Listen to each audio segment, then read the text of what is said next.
So then you see here all the problems are same. If you solve 1, 2 math, then you can solve the other math also, and all the numbers are, all the questions are same.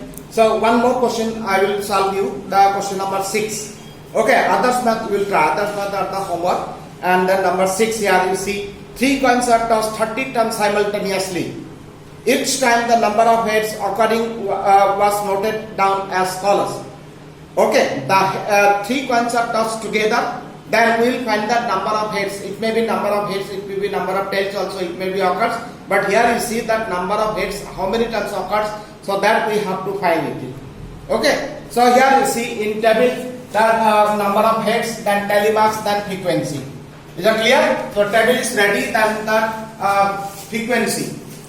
Okay, then telemarks. Here telemarks you see that no heads come, it is, we got that 5 and 1, that is 6 times that no heads was there. And then the next is that 1, 5, then another 5 means 10 times that heads was spoken. Then that 2, 1 occurs 10 times, and then 2, then it is 9. The telemarks is 9, then it is 9. Then 3 means it is 9 or 3, then it is 3. Okay, means here what, that in this case that in 3 coins no head was there. Then here that 1 head occurs 10 times, then 2 head occurs 9 times, and all these 3 coins that head occurs 3 times. So this is total, and you know that total is 30. Total is 30. Is that clear? So this is answer. This is completed. Here more other extra questions is not given. So you see that the all are same. Only that when you make the table, the frequency, telemarks, everybody should be same. That it should be clear. Okay. If required, here it was actually I written 3. Not it is I counted. It is no. It is not 3. It is 5. So it is 5. Okay. So my that telemarks was wrong. So it is 5. Then it is 5. So then it is 30. Okay. So now it is 30. That 30 should be correct. Okay. I have checked and I got that it is I written 3, but it is now it is 5. So it is 30.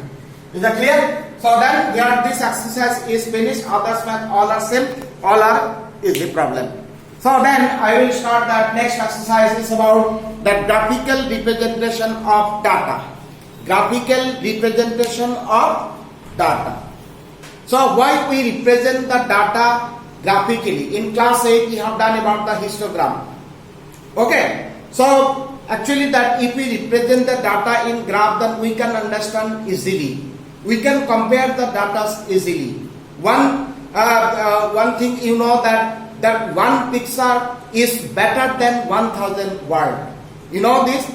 That one picture is better than 1,000 word. Mean whatever 1,000 word, and if one side one picture is better, means we can understand, we can compare, we can describe the data easily. So nowadays in TV also you see in magazine, newspaper, one page is given that different data we are comparing with the graph, and this is very important. If you see that the cricket match, sometimes the run and over are comparing of both the teams. Okay, these are showing. So if you see the graph, we can compare it easily. That is the main aim and object of presentation of data graphically. So now then, in class 9, that there are the 3 types of graph. Are there 3 types of graph? Then number 1 is the bar graph, then histogram, then frequency polygon. So here definition of data, here there are the 3 types of data. Number 1, the bar graph. Number 2, histogram.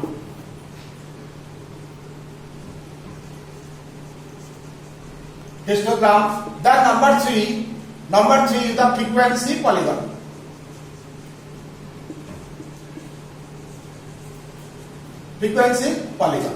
These 3 types of data. The bar graph, histogram, frequency polygon.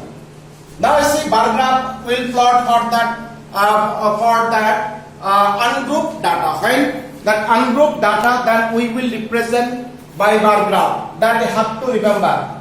When that group data, then we can represent either by histogram or by frequency polygon. So this is the basic knowledge and idea. Again, I am repeating that ungrouped data we will represent by bar graph, and the group data we will represent that by histogram or frequency polygon. Is that clear? So these three types of data. Then we will start then exercise. Next exercise is that 14.3, and this is the last exercise of your syllabus.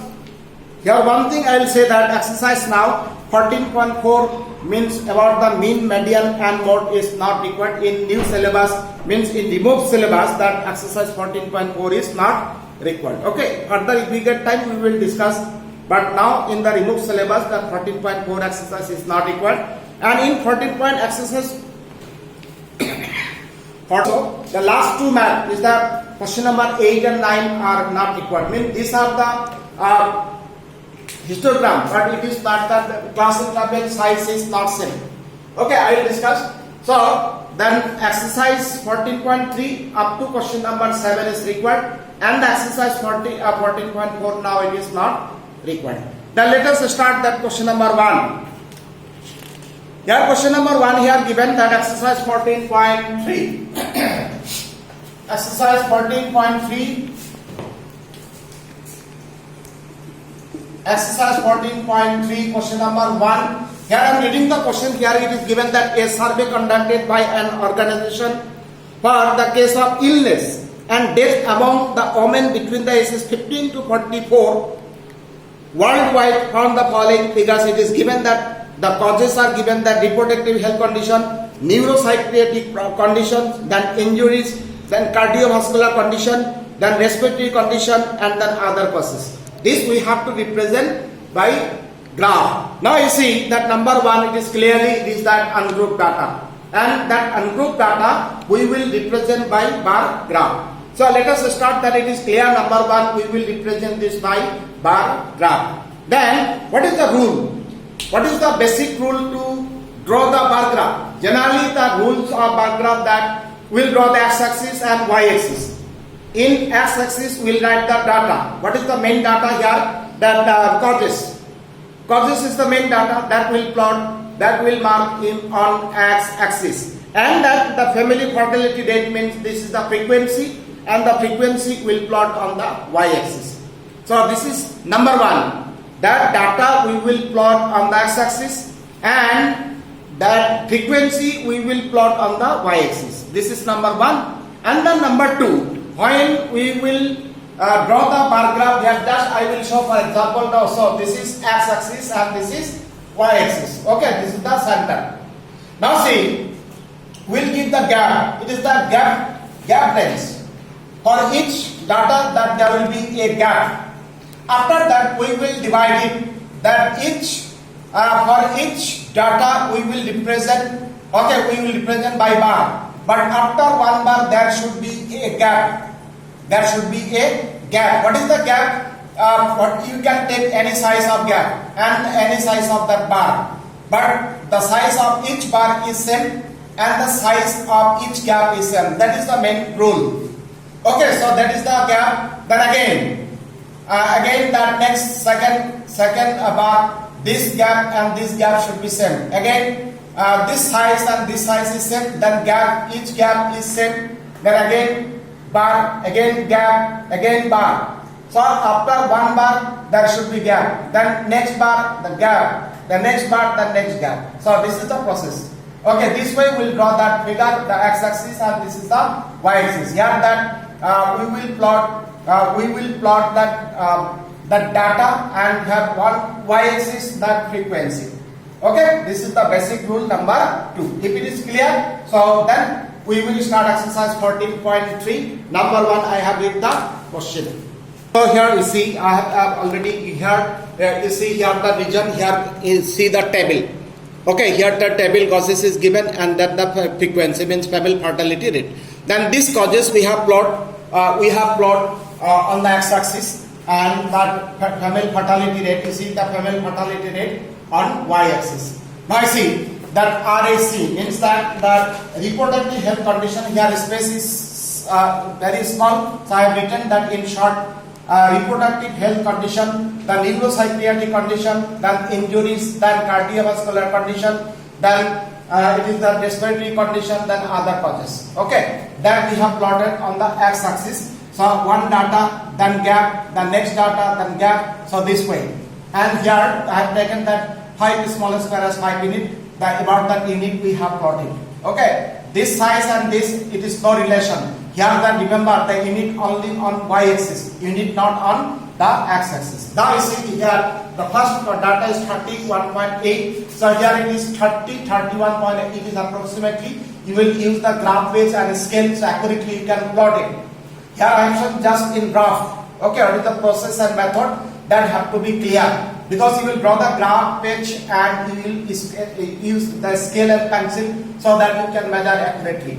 So first is 31.8, the next one is 25.4, it is 25, then 20, just greater than 25, 25.4. The next one injury is 12.4, it is that just below 15 middle. And then next is the cardiovascular condition 4.3, it is less than 5, 4.3, the next one 4.1, then the other causes is how much 22.0.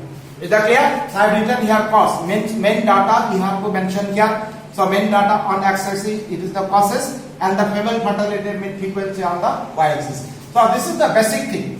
You can write here the scale. Here 5 small square as 5 unit, that you can mention it. Is that clear? So this is the basic thing. If basic things is correct, then everything is correct. Is that clear? So today I have finished the question number 1. Okay. So but this line should be correct and the gap should be same. Each bar length is same. So that should be clear cut. Okay. So this is today up to question number 1 I have finished. Next day, next number I will start. Thank you.